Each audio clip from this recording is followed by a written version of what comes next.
Assalamualaikum dan salam sejahtera. Kami daripada Universiti UTM Space Kuching pada hari ini akan membuat sebuah pembentangan yang bertajuk Sumbangan Saintis Muslim dalam bidang biologi. Ahli kumpulan kami terdiri daripada 5 orang ahli iaitu saya, Farah Izzal binti Alwi, Syed Unggu sebagai kami punya ketua kumpulan, Chung Chentat, Jeremy Nilo dan Ramzul Madran bin Yaman. Untuk pengetahuan pihak tuan-tuan dan puan-puan, bidang biologi terbahagi kepada dua, iaitu bidang botani dan juga bidang zoologi. Pembentangan kami akan dimulakan dengan pengenalan kepada bidang botani dan zoologi, diikuti dengan sumbangan tokoh-tokoh bagi setiap bidang ini. Kumpulan kami telah menyediakan 5 orang tokoh Muslim bagi bidang botani dan bidang zoologi, dan tokoh ini akan dibentangkan oleh setiap ahli kumpulan kami secara bergilir-gilir. Kesimpulan akan dibuat di akhir sekali sebagai penutup kepada pembentangan. Mari kita mulakan pembentangan pada pagi ini dan saya serahkan kepada Encik Jeremy Nilo untuk menerangkan lebih lanjut tentang bidang zoologi dan juga bidang botani. Okey, salam sejahtera. Saya akan mulakan dengan pengenalan berkenaan dengan bidang biologi. Okey, biologi adalah salah satu bidang yang berkembang dengan sangat luas pada zaman tamadun sains Islam. Bidang ini melibatkan kajian mengenai fenomena benda paling kecil sehingga fenomena benda yang paling besar. Bidang botani dan zoologi adalah merupakan antara cabang ilmu yang ada di dalam bidang biologi. Okey, kajian botani merupakan kajian yang mengkhususkan kepada aspek biologi tumbuhan. Kajian ini dilakukan seperti mempelajari tumbuhan, perkembangan, interaksi maupun evolusi tumbuhan itu. Telah mendapat perhatian daripada pakar sains Islam kerana kepentingan tumbuh-tumbuhan pada masa itu yang sangat diperlukan di dalam menghasilkan perubatan yang diperlukan oleh masyarakat Islam. Dan botani telah melahirkan banyak pakar botani Islam seperti Al-Battar, Al-Dinawari, Ibnu Al-Suri, Abu Abbas Al-Nabati. Dan Sepanyol merupakan satu negara yang telah mencapai kemuncak kejayaan untuk bidang botani. Penyebaran ilmu bidang ini semakin meningkat apabila para ahli botani Islam pergi dari satu wilayah ke wilayah yang lain untuk mencari tumbuh-tumbuhan, terutamanya di kawasan pergunungan, dan beralih kepada bidang zoologi. Pengenalan mengenai bidang zoologi ianya merupakan satu bidang yang mengkhususkan kepada ilmu mengenai haiwan. Kajian zoologi ini telah mendapat perhatian khusus daripada ilmuwan Islam kerana ianya banyak membantu manusia untuk mengenali hidup dan menyesuaikan diri dengan persekitaran yang sesuai. Bidang zoologi melahirkan banyak tokoh-tokoh, contohnya seperti Abu Ubaidah Ma'mar Ibnu Al-Mutana, Al-Daminari dan Al-Jahid dan Asma'i. Ilmu zoologi telah berkembang dengan pelbagai penelitian dan eksplorasi. Penelitian yang dilakukan sangat cermat, tepat dan di mana pelbagai kelompok hewan telah ditemui. Dan beberapa pembaruan juga telah dilakukan sepanjang perkembangan bidang ini seiringan dengan pembaharuan dan kemajuan sains dan teknologi. Okey, kita akan beralih kepada sumbangan setiap sains Muslim yang telah dikenal pasti. Saya serahkan kepada penyampai seterusnya. Okey, okey, sorry. Selamat tengah hari dan selamat menyambut Hari Malaysia kepada semua rakan-rakan yang saya hormati sekalian. Sebelum itu, nama saya adalah Syed Unggu. Pada petang ini saya akan membentangkan salah seorang tokoh botani, ialah Al-Battar. Menurut sumber yang diperolehi, nama sebenarnya adalah Abu Muhammad Abdullah Al-Battar Hiya Din Al-Malikin. Beliau dilahirkan pada akhir abad ke-12 di kota Malaga, Sepanyol dan wafat pada tahun 1248. Beliau adalah seorang ahli farmasi, ahli botani, doktor dan saintis. beliau banyak mengenai ilmu botani daripada seorang ahli botani terkemuka iaitu Abu Abbas Al-Nabati. Al-Bata juga mempelajari 3 bahasa iaitu Sepanyol, Yunani dan Suriah untuk mengembangkan ilmu botani yang diminatinya. Pada tahun 1219,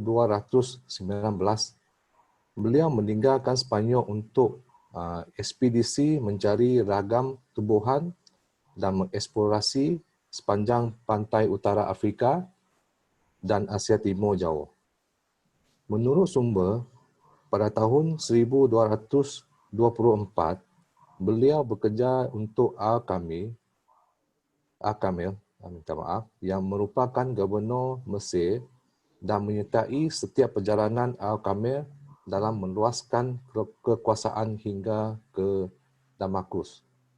Ini sekaligus dimanfaatkan untuk banyak mengumpul maklumat dan menambah ilmu tentang tumbuhan.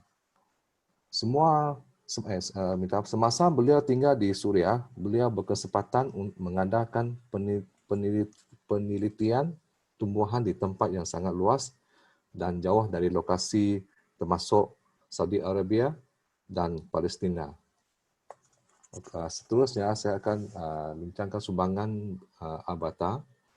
Karya utama yang terkemukakan yang dihasilkan oleh Al-Bata ialah Kitab Al-Jami li Mufradat Al-Awiyah wa Al-Atiyah. Ia menyeraikan 1,400 tumbuh-tumbuhan, makanan dan ubat-ubatan dan kegunaannya. Karya utama kedua ialah Kitab Al-Mufni fi Al-Awiyah Al-Mufradat. Ia merupakan kitab yang menggabungkan pengetahuan tumbuhan beliau yang digunakan secara meluas untuk merawat pelbagai penyakit, termasuk penyakit yang berkaitan dengan kepala, telinga, mata dan lain-lain. Selain itu, beliau juga berjaya menemukan ramuan herba untuk mengubati barah yang bernama hidibah, gambar rajah pada sebelah kiri. Ia mengandungi zat anti barah yang boleh menyembuhkan tumor dan gangguan-gangguan neoplastik. Kajian ini telah terbukti kebenarannya apabila satu karya bernama A Drug for Cancer Treatment in Muslim Heritage oleh seorang profesor di Universiti Istanbul, Turki yang bernama Neosari. Seterusnya saya menyerah pembentangan kepada rakan saya iaitu Encik Jeremy. Beralih kepada seorang tokoh sains Islam iaitu Al-Dinawari. Latar belakang beliau, nama penuh Al-Dinawari adalah Abu Hanifah Ahmad ibnu Dawud Dinawari. Beliau telah dilahirkan pada sekitar tahun 828 Masihi di kota Dinawar, iaitu di sebelah Iran Barat. Dikenali sebagai bapa botani dalam sejarah sains Islam. Beliau juga turut menyumbang banyak kepada perkembangan ilmu lain, contohnya seperti astronomi, pertanian, matematik, geografi dan juga sejarah. Pada zaman dinasti Abbasiyah, beliau telah berhijrah ke Iraq untuk mempelajari ilmu bahasa dan sastra. Ini menunjukkan beliau seorang yang minat dalam pelbagai bidang. Tidak heranlah di dalam penulisan beliau begitu teliti, terperinci dan tepat sehingga dikagumi oleh para ilmuwan yang lain. Seorang yang berpengetahuan luas, contohnya di dalam bidang sejarah, beliau telah menjadi penulis pertama yang menerokai sejarah bangsa Kurdi melalui buku hasil karyanya Ansab al-Aqrad. Di dalam bidang astronomi pula, beliau telah menemui galaksi Andromeda dan juga telah menghasilkan karya seperti Book of Astral Orientations. Penulisan beliau yang begitu teliti dan terperinci menjadikan karyanya banyak dirujuk dan diulang salin oleh ilmuwan yang lain. Telah menjadi salah satu tokoh Islam dan juga pemikir bertaraf dunia. Setiap penemuan beliau sangat berarti kepada perkembangan peradaban tamadun Islam. Mengikut catatan sejarah, beliau telah meninggal dunia pada Julai 896 Masihi. Kita beralih kepada sumbangan Al-Dinawari dalam bidang botani. Kejayaan beliau sebagai tulang belakang kepada Revolusi Hijau dan juga melalui penulisan Taufik Fad pada 1996 yang bertajuk Botany and Agriculture telah mengangkat Al-Dinawari sebagai seorang pendiri kepada bidang botani dalam dunia Islam. Buku Al-Dinawari yang berjudul Al-Nabat telah menghimpunkan kehidupan 637 jenis tumbuh-tumbuhan. Di dalam buku ini membahaskan berkenaan dengan evolusi tanaman dari awal pembiakan hingga kepatian dan juga telah menerangkan fasa pertumbuhan tanaman, penghasilan bunga dan buah. Buku penulisan beliau telah banyak menjadi rujukan utama tentang ilmu sains tumbuhan. Seterusnya.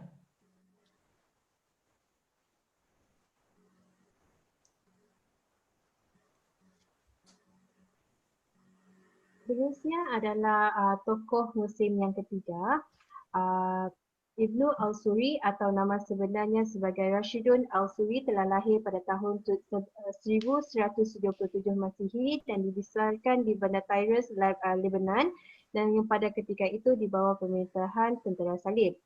Gelaran Ibnu Al-Suri itu diperolehi sempena daripada nama kota tersebut di dalam bahasa Arab iaitu Sur. Beliau merupakan antara doktor dan pakar botani yang terkemuka di dunia Islam pada abad ke-13.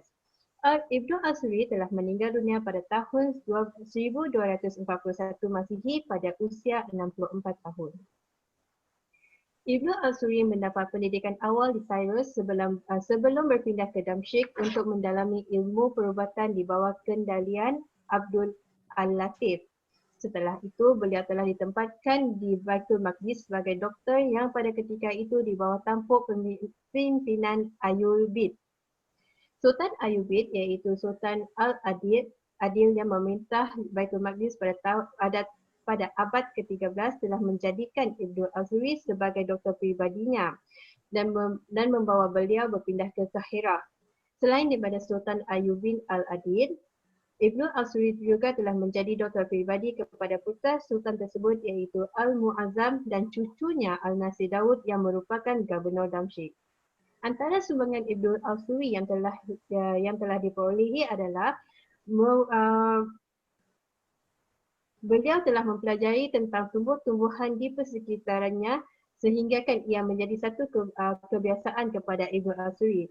Sehinggakan pada satu ketika beliau telah mengupah seorang pelukis profesional untuk melakar dan melukis setiap penemuannya terhadap tumbuh-tumbuhan yang baru dengan menggunakan pelbagai warna. Beliau telah mengembara di serata tempat bersama-sama dengan pelukis profesional tersebut sehingga ke bukit-bukit di Jebel Lebanon, Iraq, Armenia dan sebagainya untuk mengkaji tumbuh-tumbuhan yang baru. Dengan menggunakan kaedah pemerhatian, beliau telah melihat warna dan bentuk sesuatu bunga dan tumbuhan.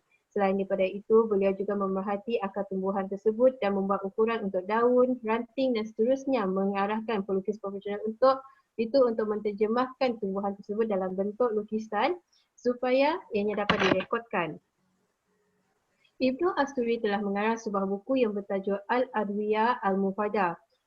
Buku ini secara khususnya telah membincangkan tentang tumbuhan dan ubat-ubatan. Ibnu Al-Suri telah mencari dan mengenalpasti ramuan untuk ubat-ubatan yang diperolehinya melalui kembarannya ke serata dunia.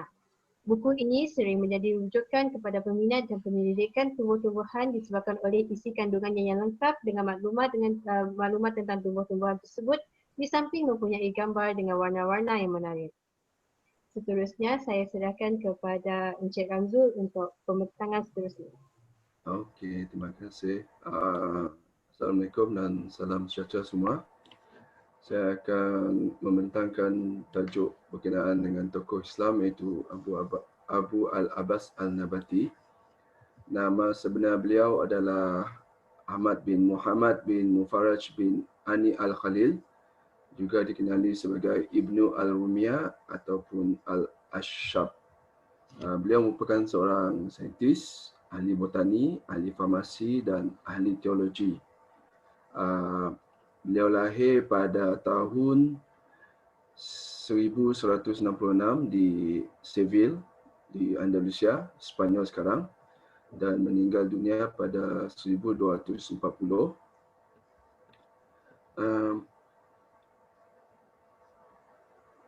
Beliau terkenal dengan memperkenalkan kaedah saintifik untuk eksperimen dalam bidang perubatan.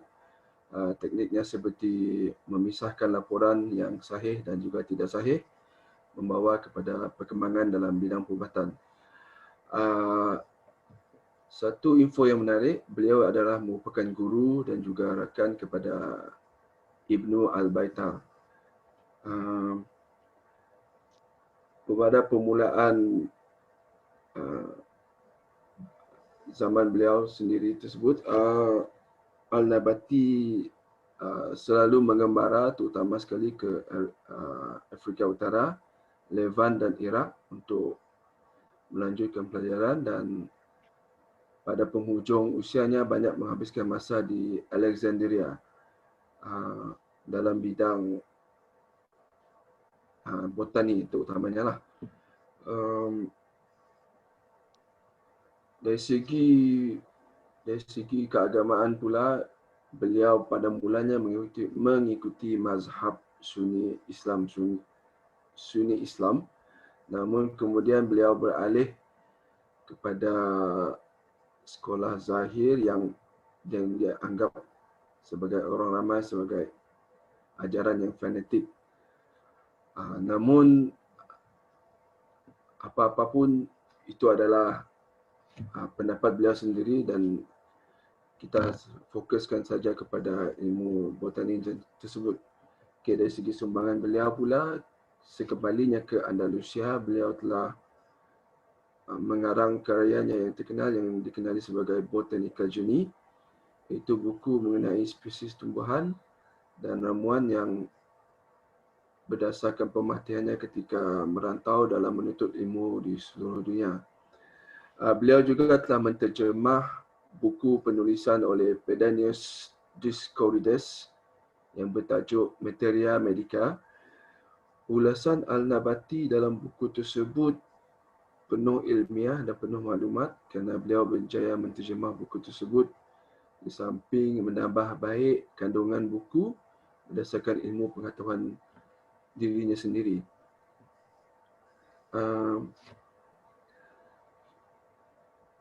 Disebabkan sumbangan beliau tersebut, para pemikir Muslim berjaya menggunakan ilmunya dan kaedah-kaedah ilmiahnya dan diterapkan dalam bidang botani dengan memusatkan perhatian kepada tanaman untuk perubatan.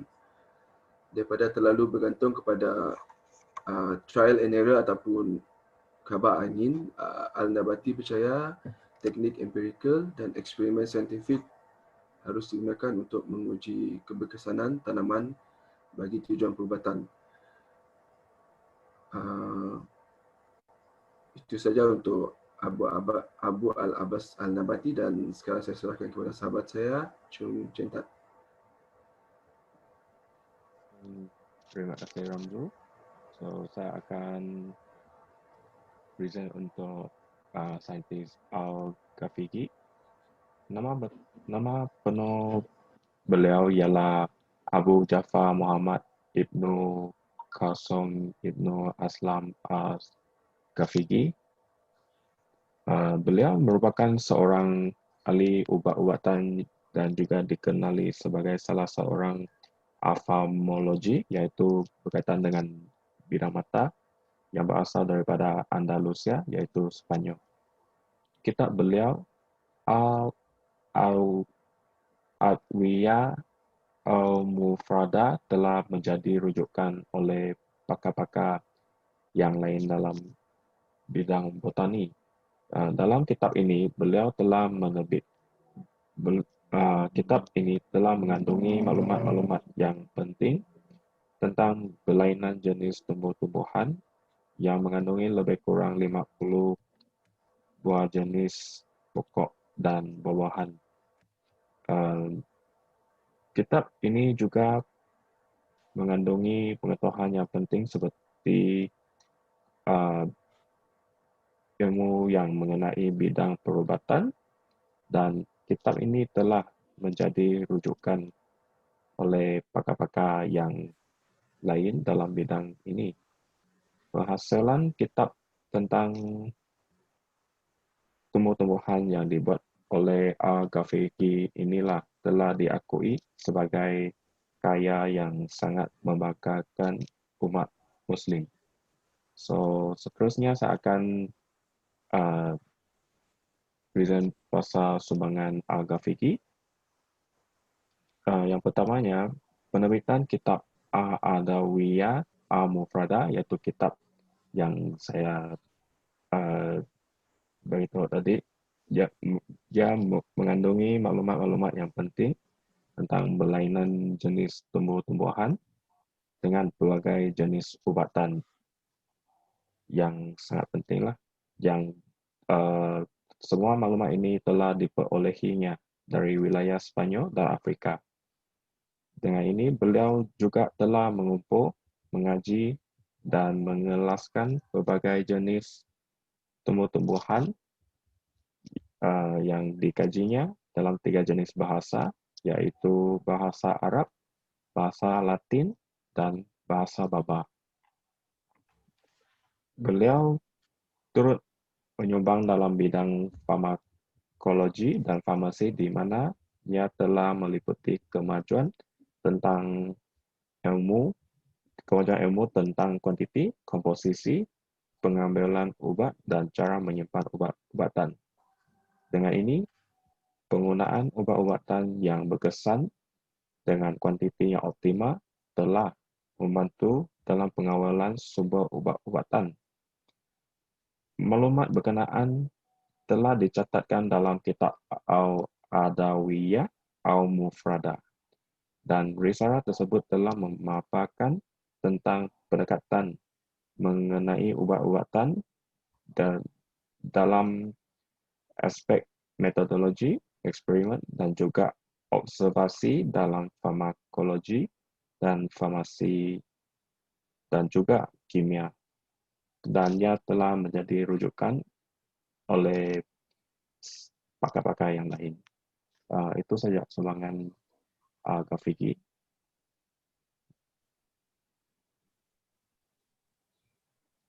Oke, seterusnya kumpulan kami akan membentangkan tokoh dan sumbangan dalam bidang geologi. Ilmu geologi melahirkan ramai tokoh-tokoh Islam, termasuklah Asmail. Oke, seterusnya slide.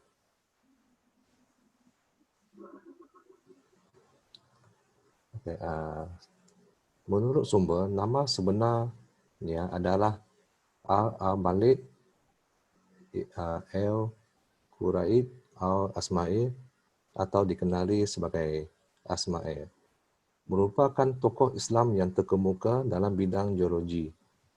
Menurut sumber, beliau dilahirkan di Basra, Iran pada tahun 740 Masihi dan wafat pada tahun 828 Masihi.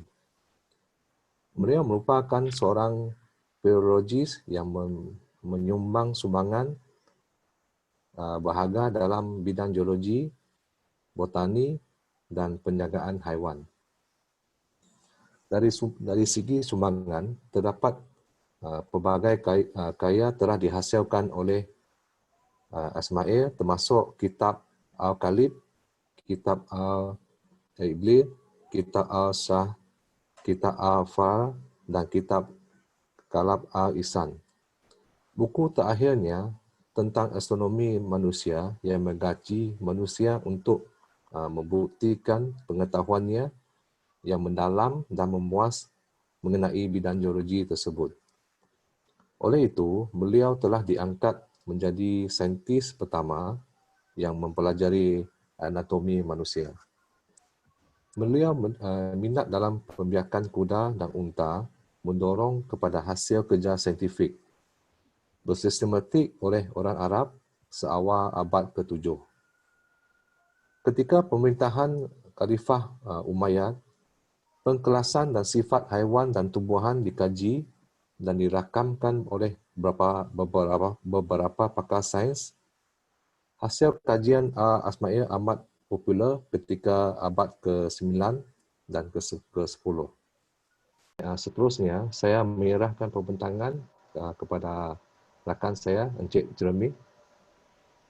Okey, seterusnya kita akan bincangkan berkenaan dengan salah satu tokoh sains Muslim dalam bidang zoologi, iaitu Al-Damiri. Nama sebenar beliau adalah Abu Al-Bakar Kamaluddin Muhammad bin Musa bin Isa bin Ali. Keluarga beliau berasal daripada Damirah, salah satu daerah di Mesir, dan Al-Damiri ini dilahirkan di kota Kairo pada tahun 1341 Masihi. Beliau sempat menjadi tukang jahit sebelum mengembangkan minatnya dalam mempelajari ilmu semasa menjadi ulama di kota Kairo. Ilmu yang didalami oleh Al-Damiri termasuklah ilmu hukum, iaitu fikih, filologi, tafsir, hadis dan ilmu haiwan. Beliau telah menuntut ilmu bahasa, fikih, hadis dan sastra di Universiti Al-Azhar. Setelah berhasil meraih gelaran sebagai ustaz, iaitu profesor, dan guru-gurunya telah mengiktiraf keilmuannya, beliau telah diberi kebenaran untuk mengajar di universiti tersebut. Jami'al Zahir dan Madrasah Ibnu Bakhari adalah antara lain pusat pendidikan tempat di mana beliau pernah mengajar. Al-Damiri adalah seorang yang taat beribadah dan berakhlak mulia. Kepribadian beliau dipuji ramai dan mudah bergaul dan sopan dalam mengatur bicara. Sebagai seorang khatib yang berkebolehan untuk menyampaikan pesan dengan cara yang mudah difahami, beliau telah wafat di Kairo pada tahun 1405 Masihi. Beralih kepada sumbangan Al-Damiri dalam bidang zoologi, beliau telah menjadi ahli zoologi yang paling terkenal di dunia Arab lewat karyanya yang berjudul Al-Hayawan Al-Kubra. Buku ini telah ditulis pada 773 Hijrah yang merupakan ensiklopedia, satu karya ilmuwan Muslim yang sangat berguna dalam bidang zoologi. Pada saat itu umur beliau adalah 31 tahun, iaitu sangat muda. Sumber buku ini adalah hasil daripada pengumpulan informasi beliau melalui pelbagai bidang. Sebanyak 560 buku serta pengamatan terhadap 199 kumpulan syair telah menjadi rujukan kepada buku yang diiktiraf sebagai buku haiwan yang terbaik. Buku ini sangat terkenal di Eropah, terutamanya di kalangan mahasiswa jurusan bahasa Arab di universiti Eropah. Memiliki peranan penting dalam kebudayaan Barat. Contohnya, Lin, seorang ilmuwan, melalui karyanya Ensiklopedia Arab, banyak mengutip sumber dari buku Al-Damiri. Selain itu juga menjadi rujukan utama kepada buku Herozikon yang telah ditulis oleh Burchard. Banyak lagi para ilmuwan dan penulis Eropah yang telah menggunakan buku Hayat Al-Hayawan sebagai rujukan. Contohnya Carmen Hommel, Taksin Brahm yang berkebangsaan Jerman. Hayat Al-Hayawan yang amat popular telah diterjemah ke dalam bahasa Perancis dan selang 700 kemudian telah diterjemahkan di dalam bahasa Inggeris dan telah diterbitkan dalam 2 jilid di London pada tahun 1906 sehingga 1908. Seterusnya saya serahkan kepada Madam Farah untuk meneruskan penyampaian. Tokoh seterusnya adalah Al-Jahiz. Latar belakang Al-Jahiz. Al-Jahiz merupakan seorang tokoh saintis Islam yang cukup terkenal suatu ketika dahulu. Beliau cukup terkenal kerana sumbangannya di dalam pelbagai bidang. Nama sebenar Al-Jahiz adalah Abu Amr Usman bin Bar Al-Kanini Al-Fukaimi Al-Bashri. Beliau dikatakan lahir dengan rupa yang agak hodoh di mana mukanya jelek dan mempunyai sepasang mata yang menonjol. Kerana mata itulah beliau mendapat gelaran nama sebagai Al-Jahiz yang membawa maksud yang menonjol keluar. Al-Jahiz telah lahir di Basra, Iraq pada tahun 776 Masihi. iaitu pada tahun ke-14 penubuhan Baghdad yang diasaskan oleh Abbasid Khalid Al-Mansur. Beliau merupakan bangsa Arab dari suku Kinana. Keluarga Al-Jahiz merupakan keluarga yang sederhana dari segi ekonominya sehingga beliau harus mengikut ibunya berjual ikan di Kanal Basra. Walaupun begitu, Al-Jahiz sangat mengutamakan pendidikan dan ini menyebabkan Al-Jahiz mampu membaca dan menulis di usia kecil. Semangat yang cintakan ilmu juga menyebabkan Al-Jahiz sentiasa berkumpul dan berbincang bersama-sama dengan para pemuda di Masjid Utama Kota Basra. Pada ketika itu, Kota Basra terkenal sebagai sebuah pusat intelektual utama di dunia bersaing dengan bandar kufar. Diceritakan bahawa Al-Jahiz telah melalui proses pembelajaran selama 25 tahun. Selama 25 tahun tersebut, beliau telah menguasai ilmu dari pelbagai bidang antaranya ilmu filologi Arab, al-sastra, sejarah, ilmu Al-Quran, hadis serta zoologi. Al-Jahiz terkenal dengan kecerdasannya dan juga minatnya terhadap ilmu. Setelah itu, beliau berpindah ke Baghdad dan menghabiskan selama 50 tahun usianya di situ sebelum kembali ke Basra dan meninggal dunia pada tahun 868 Masihi. Diceritakan sepanjang hidupnya, Al-Jahiz telah menulis sebanyak 200 buah buku di dalam pelbagai bidang seperti zoologi, tata bahasa Arab, puisi dan lainnya. Kini hanya sekitar 30 buah buku karya beliau yang masih boleh dijumpai. Antara sumbangan Al-Jahiz dalam bidang zoologi adalah daripada penulisannya atau karya terunggulnya iaitu The Books of Animal. The Books of Animal merupakan hasil nukilan Al-Jahiz yang terpenting dan diakui sebagai sebuah buku kajian zoologi yang terlengkap pertama yang ditulis di dalam bahasa Arab. Buku ini mengandungi sebanyak 7 buah jilid yang bercetak dan meliputi sebanyak 350 jenis haiwan yang telah dikaji. Dan buku ini berserta dengan gambar sekali. Di dalam buku ini, beliau telah membahagikan haiwan kepada beberapa jenis seperti haiwan yang boleh terbang, berenang dan berjalan. Dan setelah itu, haiwan itu dibahagikan lagi kepada beberapa kumpulan seperti haiwan yang boleh bertutur seperti manusia, haiwan yang buas, haiwan yang liar dan juga haiwan yang kecil seperti serangga. Selain daripada jenis-jenis haiwan, beliau turut mencatatkan sifat dan perilaku haiwan tersebut serta penyakit yang berkaitan dan juga cara-cara untuk memelihara haiwan. Buku ini turut menyentuh tentang psikologi haiwan, persaingan antara haiwan untuk terus hidup dan juga adaptasi haiwan terhadap perubahan alam sekitar. Menurut Al-Jahiz lagi, haiwan ini lebih besar boleh menaluki haiwan yang lebih kecil. Ini adalah merupakan rantaian makanan di mana haiwan yang besar akan menjadikan haiwan yang kecil sebagai makanan. Dengan erti kata lain, haiwan yang besar sentiasa akan menjadi pemangsa kepada haiwan yang kecil. Selain itu, beliau juga turut mencatatkan mengenai sesetengah parasit yang boleh menyesuaikan diri dengan mengubah warna kulitnya mengikut haiwan yang ditumpangi. Beliau telah menerangkan dengan lengkap mengenai organisasi sosial serangga yang diperolehi melalui pemerhatiannya. Selain daripada buku The Books of Animal, beliau juga mempunyai sebuah lagi karya iaitu Al-Qawl fil Al-Baghdad yang merupakan satu karya yang memfokuskan tentang keldai, iaitu asalnya, sifatnya dan kehidupannya.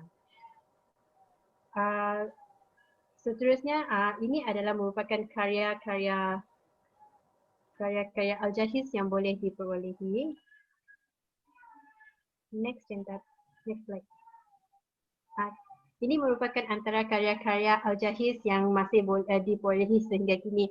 Ini merupakan antara catatan yang terdapat di dalam buku The Books of Animal. Seterusnya saya serahkan kepada Encik Ramzul untuk pembentangan seterusnya. Okey, terima kasih Farah. Okey. Untuk tokoh petani pula saya akan membentangkan berkenaan dengan Abu Ubaidah Ma'mar Ibnu Al-Mutanna. Beliau lahir pada tahun 728 Masihi dan meninggal pada 825 Masihi. Abu Ubaidah Ma'mar Ibnu Al-Mutanna adalah seorang sarjana Islam awal filologi.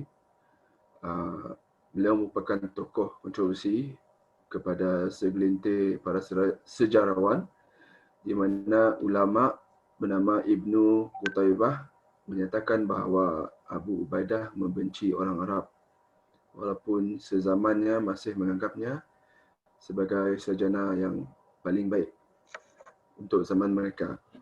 Okey, bagi sumbangan Abu Ubaidah, beliau dikatakan berasal dari bangsa Yahudi. Pada masa mudanya, beliau merupakan murid kepada Abu Amir Ibnu Al-Ala, Yunus Ibnu Habib dan Al-Akhfash Al-Akbar. Dan kemudian dalam pengembaraannya menuntut ilmu, beliau telah bersahabat dengan Al-Asma'i dan bersama-sama mereka mengembara di seluruh dunia bagi menuntut ilmu. Okey, pada tahun 803 Masihi, Khalifah Harun al-Rashid telah memanggil mereka berdua ke kota Baghdad di Iraq, dan dalam satu kejadian yang banyak diceritakan oleh sejarawan, Khalifah al-Rashid membawakan seekor kuda dan meminta kedua-dua Al-Asma'i dan Abu Ubaidah untuk mengenal pasti istilah yang betul bagi setiap anatomi kuda tersebut. Abu Ubaidah dengan merendah diri mengatakan bahawa dia hanyalah ahli bahasa dan ontologi dan bukannya ahli zoologi, walaupun beliau banyak mempunyai ilmu yang tinggi dalam bidang zoologi. Namun beliau berjaya menganalisis dan memberitahu setiap anatomi tersebut dengan tepat kepada Khalifah al-Rashid, dan ia disokong oleh Al-Asma'i. Okey, sumbangan terbesar Abu Ubaidah dalam bidang zoologi adalah menulis lebih daripada 50 buku, dan kebanyakan adalah kajian berkaitan dengan kuda, kerana pada zaman mereka kuda adalah merupakan pengangkutan yang paling cepat, baik untuk tujuan pengembaraan maupun untuk tujuan peperangan. Di dalam kalender bernama Cordoba yang diterjemahkan dan diberikan kepada Maharaja Jerman Ottoman, iaitu bahagian Turki sekarang, iaitu pada maklumat berkenaan penjagaan dan pembaikan haiwan serta baja-baja yang diperlukan untuk pembesaran haiwan tersebut juga berdasarkan kajian Abu Ubaidah.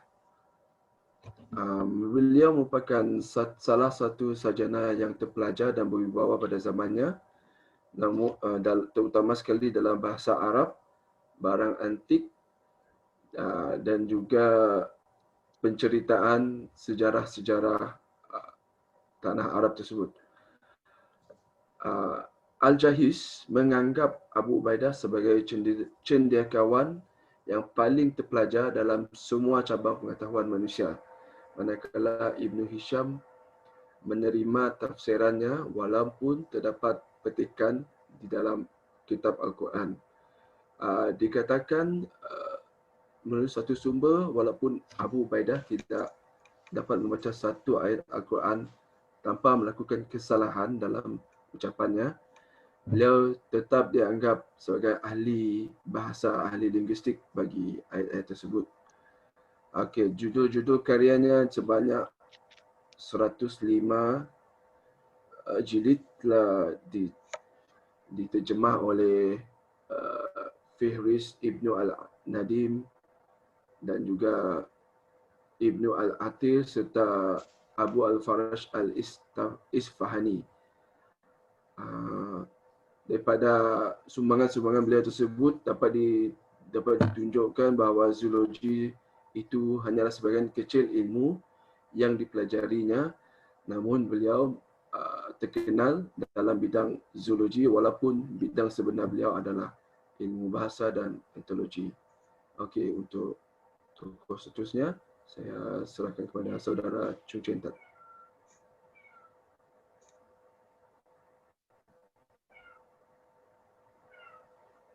Sekarang saya akan membentangkan tentang Masyudi yang telah menyumbang dalam bidang zoologi. Pertama sekali untuk latar belakang, nama penuh Masyudi ialah Abu Hasan Ali Ibnu Husain Ibnu Ali Al-Masyudi. Beliau merupakan seorang ahli sejarah dan juga dalam bidang geologi, geografi, dan juga salah seorang cendekiawan Islam yang terkenal sekitar abad ke-10. Beliau telah mengunjungi banyak negara seperti Parsi, China, India, Madagaskar, Oman, dan Zanzibar, dan telah menghasilkan banyak karya yang bermanfaat.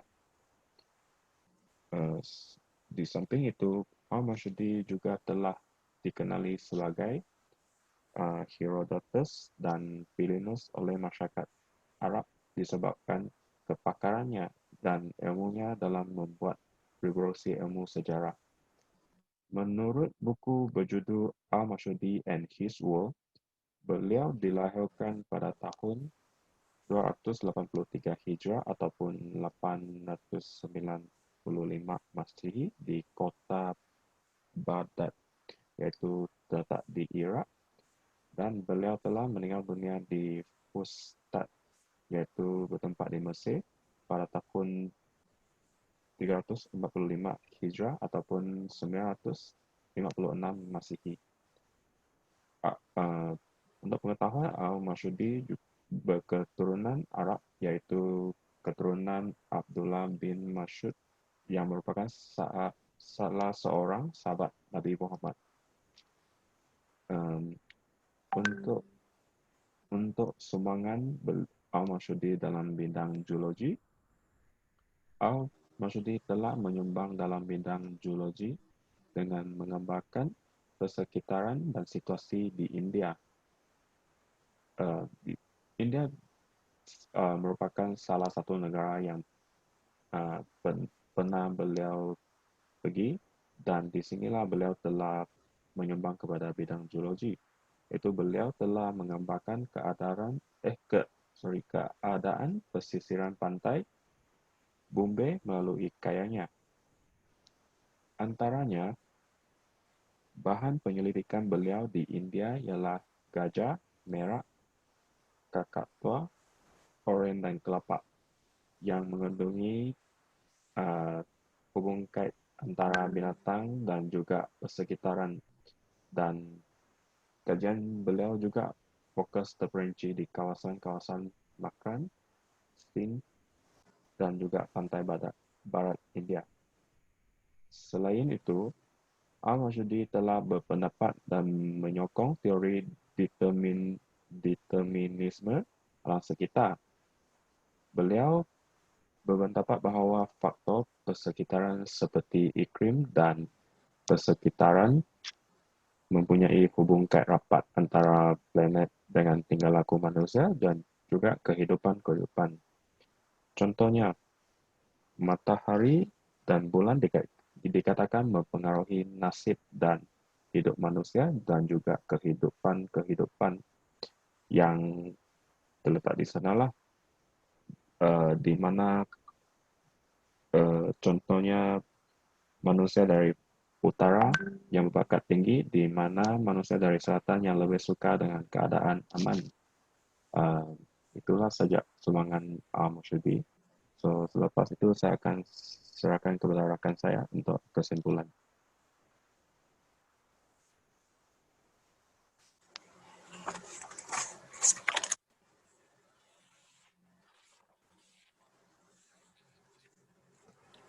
Okay, thank you Cik Jentat. Okay, secara kesimpulannya, tokoh-tokoh Islam ini menunjukkan kesungguhan untuk mendalami bidang biologi sejak kecil lagi. Semua ilmu sains dan teknologi berpunca dari kitab Al-Quran agar kita dapat memahami makna sebenar ayat-ayat dalam Al-Quran tersebut dengan mendalami serta membuat kajian.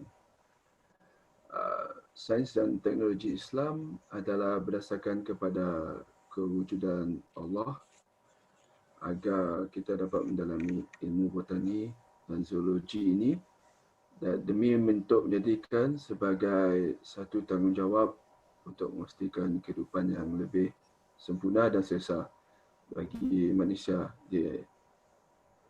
sejagat. Ya. Itu saja pembentangan daripada kumpulan kami untuk tokoh-tokoh Islam dalam bidang botani dan zoologi, dan kami ucapkan terima kasih. Sekian.